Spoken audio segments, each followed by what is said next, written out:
Hello दोस्तों, आज की कहानी है बेटी के जन्म के बाद एक पिता डर गया। दोस्तों, अब हर सप्ताह सोमवार, बुधवार, शनिवार आपसे मिलेंगे एक नई कहानी के साथ सुबह 11:30 बजे। एक नई पिक्चर लगी थी। पिक्चर लगे हुए 4 दिन हो गए थे और जब से पिक्चर लगा था तब से हर्षिता अपने पति शुभ को बोल रही थी, चलिए पिक्चर देखकर आते हैं। कितने दिन हो गए हैं पिक्चर नहीं देखे, 6 महीने हो गए हैं। मैं घर से कहीं बाहर नहीं निकली, थोड़ा सा मन मेरा भी हो गया है। शुभ बोले, हाँ मुझे भी लगता है कि बहुत दिन हो गए तुम घर से बाहर नहीं निकली है। बस घर के वही 4 दीवारों के बीच तुम रही हो, तुम भी बोर हो गई होगी। कल के दिन शाम के 5 से 8 की पिक्चर देखते हैं। हर्षिता बोली, और बेटी का क्या करें? शुभ बोला, उसको माँ संभाल लेगी। बस तुम घर से निकलने से पहले बिटिया को अच्छे से दूध पिलाना और हो सके तो थोड़े दिन को जगा लेना। अगर शाम को वह सो जाएगी तो माँ के लिए उसको संभालना आसान रहेगा। ऐसी भी गुड़िया माँ से हिली मिली है तो वह उनको संभाल लेगी। हर्षिता भी खुश हो गई, चलो गुड़िया को उसकी सासू जी संभाल लेंगी। वह 6 महीना के बाद घर से बाहर निकल पाएगी, अपने पति के साथ थोड़ा बाहर घूम कर आ पाएगी। इतना दिन से घर में रहते रहते वह भी पागल सी हो रही थी। दूसरा दिन हुआ और शाम के समय 4 बजे शुभ अपने ऑफिस से घर आ गया। इधर घर में हर्षिता गुड़िया को दूध पिलाकर तैयार करके और उसे सुलाकर अपने सासू जी को दी। कही, माँ आप देख लेना, हम 2-3 घंटे में आ जाएंगे। हर्षिता की सासू जी भी बहुत अच्छी थी। वह भी बहुत खुश थी कि चलो इतना दिन बाद बहू भी घर से बाहर निकल रही है। इतना दिन घर में रहते रहते वह भी बोर हो गई होगी। उन्होंने बड़े अच्छे से कहा, हाँ बेटा जा थोड़ा घूमा, इतने दिन से घर में है तो तेरा भी मन उचट गया होगा। शुभ हर्षिता को लेकर मॉल की तरफ चला। मॉल में उन्होंने मूवी की टिकट खरीदी। मूवी स्टार्ट होने में अभी 20 मिनट बाकी था। वही फूड कॉर्नर पर बैठकर एक कप कॉफ़ी ऑर्डर किए, कॉफ़ी पीने लगे। जब 20 मिनट हुआ तो वह थिएटर के अंदर चले गए और मूवी देखने लगे। करीब 1 घंटा बीता होगा कि शुभ हर्षिता को कहा कि एक इम्पॉर्टेंट कॉल करना है, मैं कॉल करके आता हूँ। वह थिएटर से बाहर आ गया। लगभग पौना घंटा वह थिएटर के बाहर रहा। जब 15 मिनट मूवी खत्म होने के रह गए थे तब वह थिएटर के अंदर आया। हर्षिता उसको देखकर गुस्सा किया, आधा से ज़्यादा फिल्म तो आपने छोड़ दी। आपको क्या अच्छा लगा होगा? क्या आपने मज़े किए? आपकी तो पूरी फिल्म ही निकल गई। शुभ बस मुस्कुरा दिया, कोई बात नहीं, यह कॉल करना जरूरी था इसलिए बाहर निकल गया। खैर दोनों पति पत्नी घूम कर आ गए। 3-4 महीने बाद दोनों पति पत्नी फिर से मूवी जाने की प्लानिंग की और दोनों फिर से मूवी देखने गए। जब वह मूवी देखने के लिए अंदर थिएटर में गए, 1-1.5 घंटे के बाद शुभ अपना पेट खराब होने का बात कहकर बाथरूम जाने को कहकर थिएटर से बाहर आ गया। आधा घंटा बाद फिर थिएटर के अंदर गया। हर्षिता इस बार भी बहुत परेशान हुई। बोली, आप क्या कर रहे हो? पहले कितने अच्छे से हम लोग मूवी देखते थे, पिछली बार से ऐसे ही हो रहा है। आप बाहर चले जाते हो, आपका आधा से ज़्यादा मूवी खत्म हो जाती है, आप क्या देख पाते हो? हर्ष बोला, कोई बात नहीं, अब क्या करें, पेट खराब हो गया तो वहाँ पर माहौल ख़राब करने से अच्छा था ना कि मैं बाहर आ जाता। और शुभ मुस्कुरा दिया। हर्षिता भी मुस्कुरा दी। 10 दिन बाद शुभ का एक बहुत अच्छा दोस्त दूसरे शहर से अपनी पत्नी को लेकर आया था। दोस्त और दोस्त की पत्नी आए तो शुभ और हर्षिता के साथ एक पिक्चर देखने का प्लान बनाए। वह चारों मूवी देखने गए। मूवी शुरू हो गई, सब ठीक चल रहा था, लेकिन पिछले 2 बार की भांति शुभ बीच पिक्चर में से उठकर बाहर आ गए। जब लास्ट के आधा घंटा के पिक्चर बाकी होंगे तब वह थिएटर के अंदर आया। खैर मूवी खत्म हुई और वह चारों बाहर आए। चारों बाहर आकर खाना खाने के लिए एक होटल गए। वहां खाना ऑर्डर कर बैठे तो हर्ष के दोस्त ने कहा, क्या यार, तुमने तो पिक्चर का सबसे अच्छा पार्ट मिस कर दिया। तुम्हें तो पिक्चर समझ ही नहीं आया होगा कि कहानी क्या थी। इतनी अच्छी पिक्चर थी, तुमने मिस कर दिया।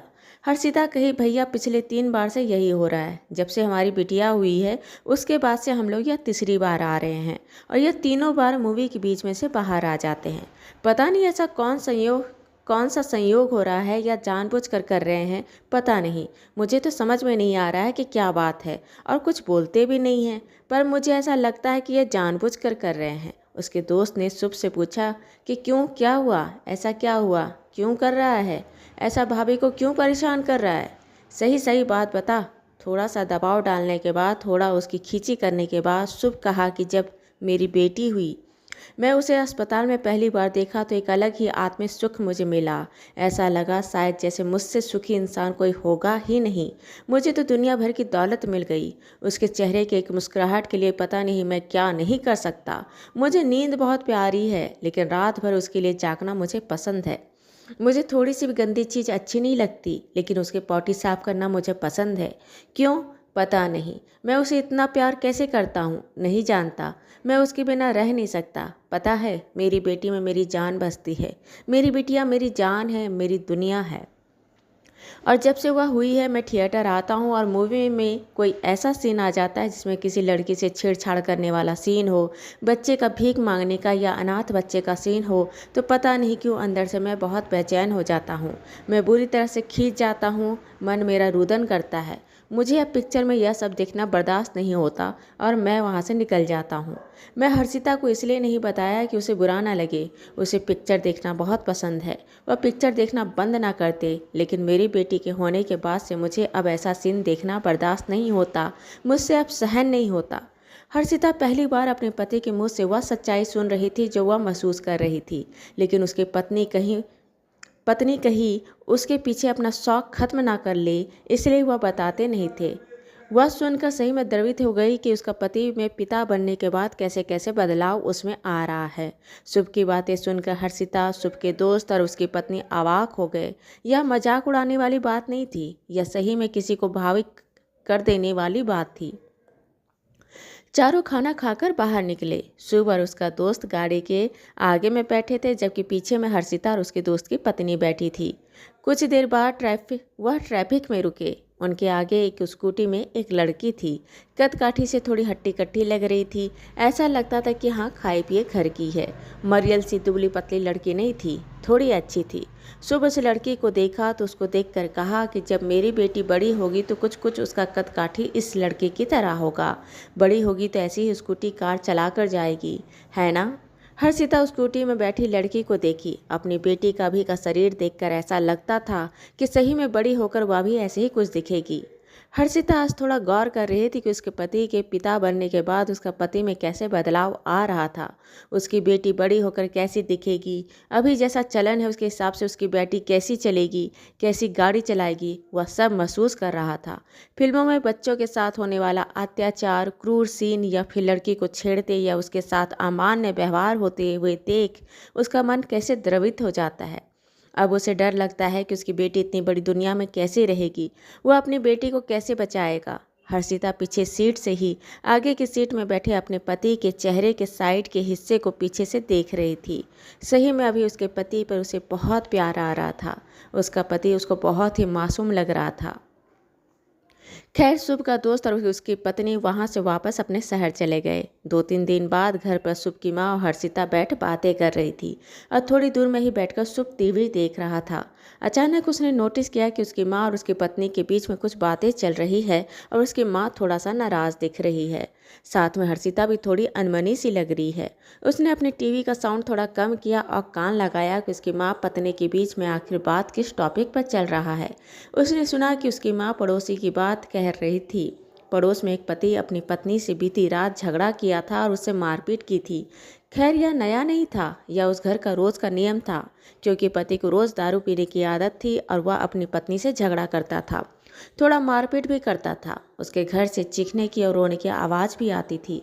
आज उसने अपनी माँ को कहते सुना। वह बोल रही थी कि अगर उसकी बेटी के साथ ऐसा हो तो यही इंसान को कैसा लगेगा। आज यही इंसान जब अपनी बेटी को उसके पति से मार खाते हुए देखेगा तो इसको अच्छा लगेगा क्या। शुभ के मन में यह बात बैठ गई। उसकी माँ बात तो सही कह रही थी। खैर, 1 सप्ताह और बीता होगा कि एक दिन शुभ ऑफिस से आया तो थोड़ा उखड़ा उखड़ा लग रहा था। हर्षिता ने उसे चाय का कप ला कर दिया। शुभ चाय पिया तो हर्षिता पर बरस पड़ा। कैसी चाय बनाई है, पानी पानी ही लग रहा है। हर्षिता फिर से दूसरी चाय बनाकर ले आई। शुभ चाय पीकर अपने कमरे में चला गया और आंख बंद करके लेट गया। हर्षिता शुभ को देखी पर कुछ बोली नहीं, दूर ही रही। पति को थोड़ा देर के लिए अकेले रहने दी। हो सकता है थोड़ा देर वह अकेला रहना चाहता है तो रहने दो। रात को भी शुभ किसी से बोला नहीं, बस खाना खाया और सोने गया।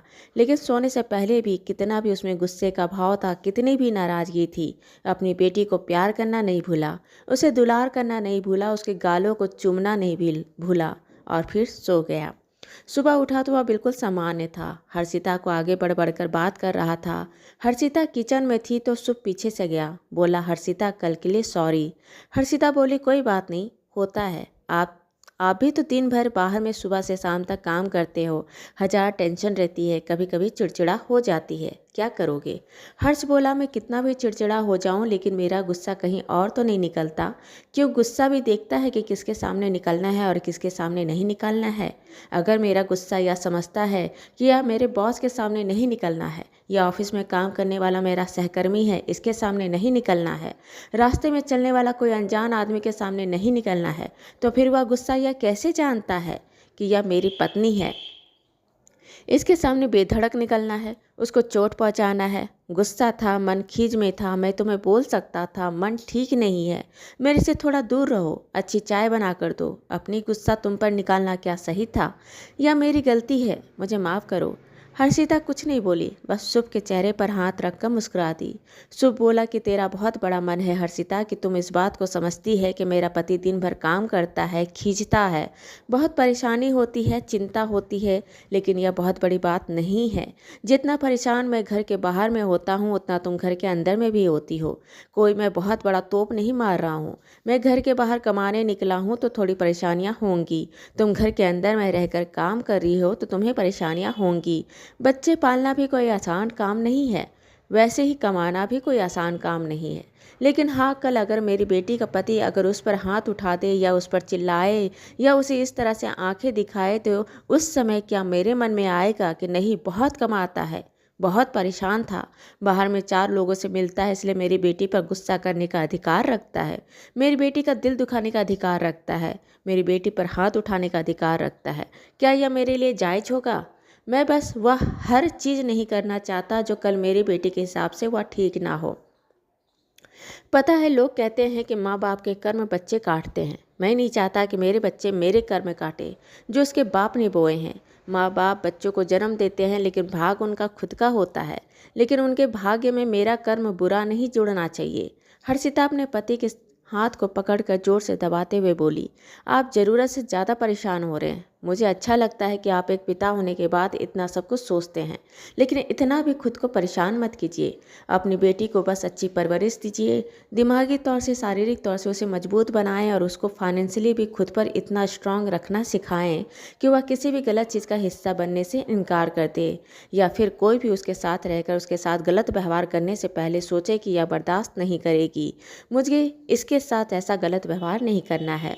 उसे सच झूठ, सही और गलत अंतर बताइए ताकि उसे पता चले कि जो उसके साथ है वह सच्चा है या झूठा, जो उसके साथ है वह उसे प्यार करता है या फिर उससे अपना मन बहलाने के लिए या अपनी कंपनी के लिए रख रहा है। बस इतनी सी गाइड हमें अपनी बेटी को करना है, अपनी नज़र बनाए रखना है और उसे थोड़ा थोड़ा अंतर उसके उम्र के हिसाब से उसकी भाषा में उसे समझाते जाना है। सुबह समझ गया कि हर्षिता माँ बनने के बाद भी इतनी सुलझी हुई क्यों थी, क्योंकि वह जानती थी, वह समझ गई थी कि इस दुनिया को देखकर नहीं चलना है, अपनी बेटी को इस दुनिया के हिसाब से चलना सिखाना है। दोस्तों, ये कहानी आपको अच्छी लगी हो तो इसे लाइक करें, शेयर करें, सब्सक्राइब करें और मिलते हैं एक नई कहानी के बाद, एक छोटे से ब्रेक के बाद। धन्यवाद।